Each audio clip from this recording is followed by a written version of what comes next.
Hi, I'm Max, and I'm an addict. I just wanted to see if there were any other 12-steppers in the room. No, you didn't come back at me, because you're supposed to go, hi, Max. I am a full-blown addict to work, to merit, to success, to achievement. Both of my parents were full-blown addicts from childhood, and they were all the way back probably to the Puritans. Everyone in the neighborhood I grew up in was an addict. They were strivers, workers, achievers, succeeders. It was all I've ever known. The world is merit-based, and it's competitive. And as a child, I was taught that I had a lot of advantages in life. And what I was supposed to do was maximize those advantages so they became opportunities. And then I was supposed to turn those opportunities and maximize them, and they would become success. And success would mean happiness. And because happiness and success were equated in the world that I was brought up in, it became part of my self-image. As in, success or failure was a self-assessment of who I was. I am what I do, or what I have achieved, rather than I am that I am, and what I do is something else altogether. And in this world, everyone, including all of you, are my competitors. But I would find myself jealous of everyone's success because obviously they had more merit. They'd worked harder. They'd maximized their potential, more than me perhaps. And in this world, there was also this underlying superstitious belief. I know you're going to think this is weird, but there was this belief in good luck, which is a haunting belief because it makes life maliciously inexplicable and vicarious. Like, if that person has good luck, how come I don't have good luck? But of course, we didn't prefer to stand on good luck. We preferred to ascribe our success to our higher intelligence, our skill, and our work ethic. And there was no resting on laurels. Everything one did was a launching pad towards the next conquest. Life was a battle, and I was raised by my father with these famous words: did you do your best? No matter what I did, did you do your best? Which, of course, led me to grow up trying to squeeze a little more out of the tank all the time because I thought, well, there might be something more in there. I could have tried harder. And even today, I might go on a real bender, 60, 70-hour work week. When I was in academia, I would have entire lost weekends where I would disappear into the library on a Friday night and not come out except to go to church on Sunday morning, and then realize when I went to work on Monday, I hadn't spoken to anyone all weekend.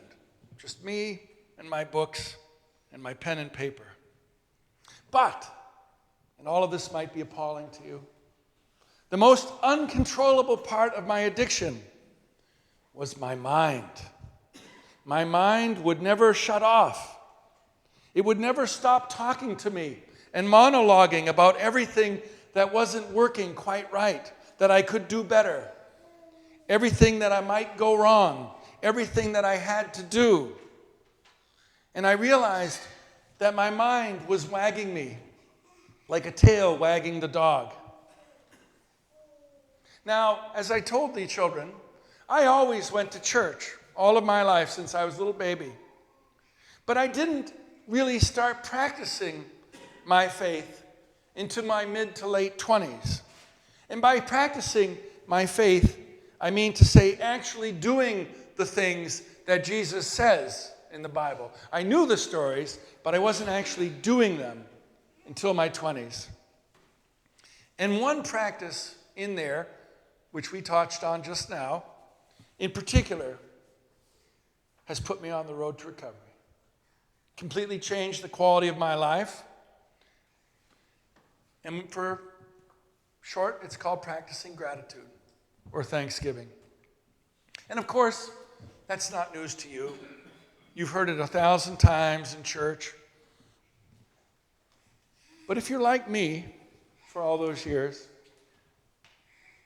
you're probably not buying it. You probably buy it less than the resurrection or the virgin birth or any of the other things that we talk about here in the church. You might write it off.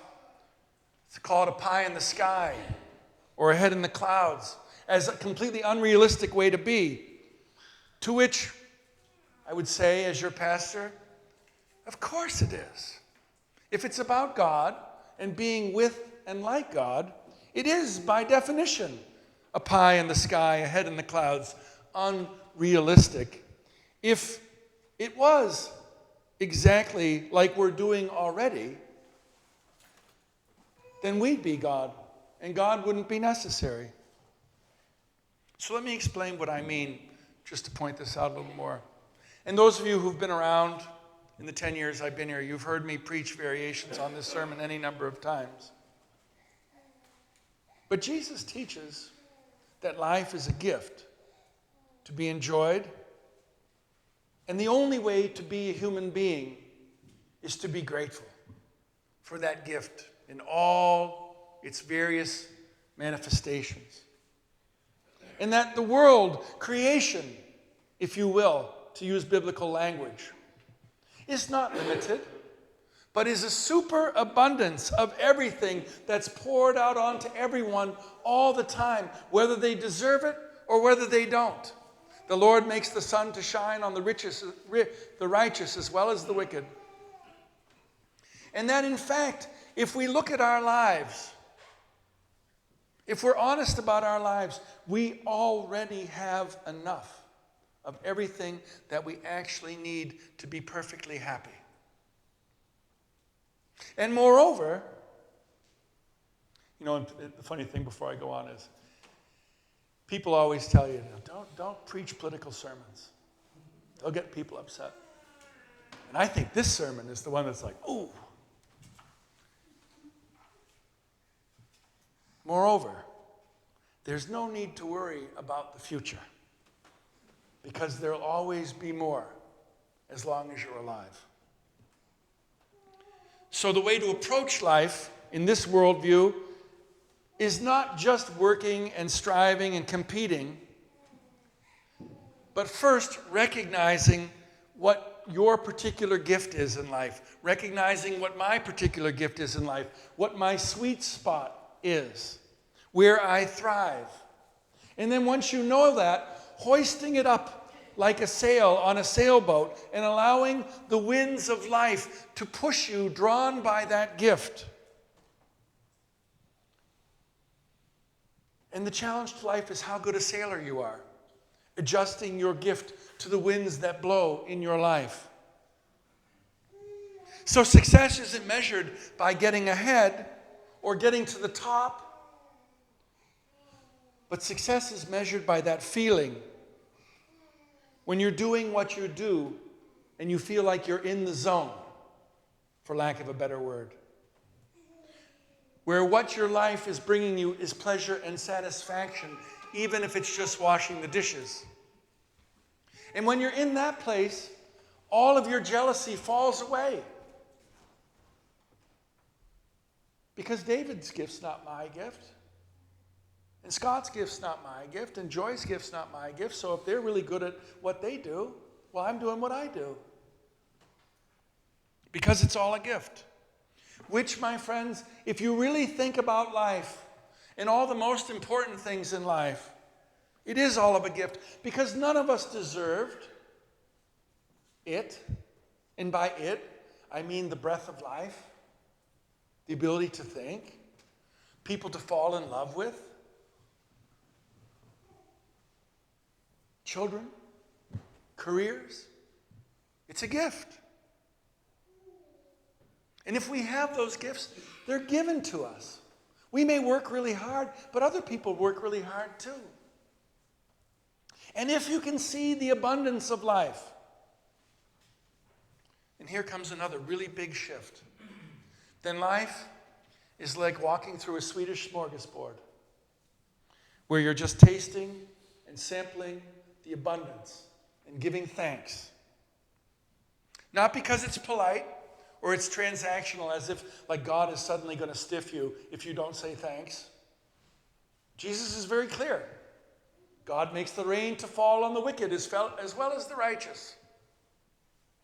But simply because it's a gift which you really enjoy enjoying.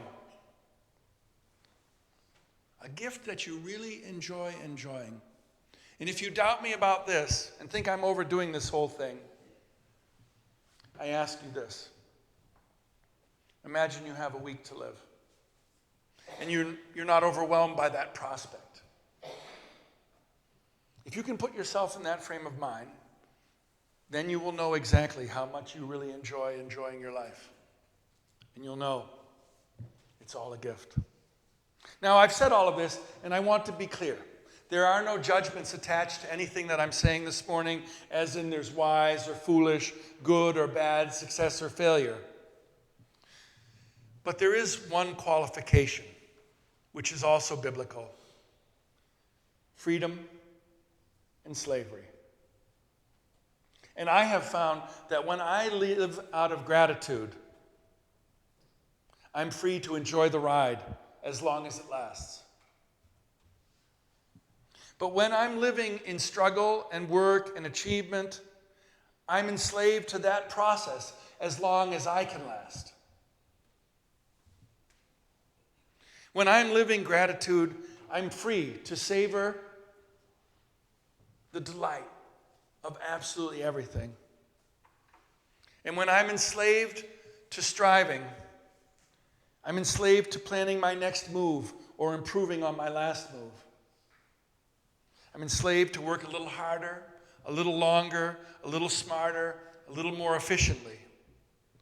Or I'm free to just give thanks for each situation as something to be thankful for.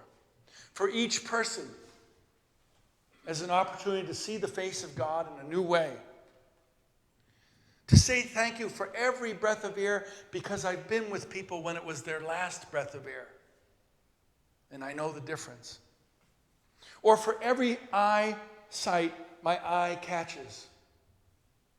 Or every sound to my ears. Just going through life being thankful. And you might wonder to yourselves, well, how can I possibly slow down enough to have the time to pause all the time and be so thankful? That's the whole point. And that's when you know you're in recovery. Thanks be to God.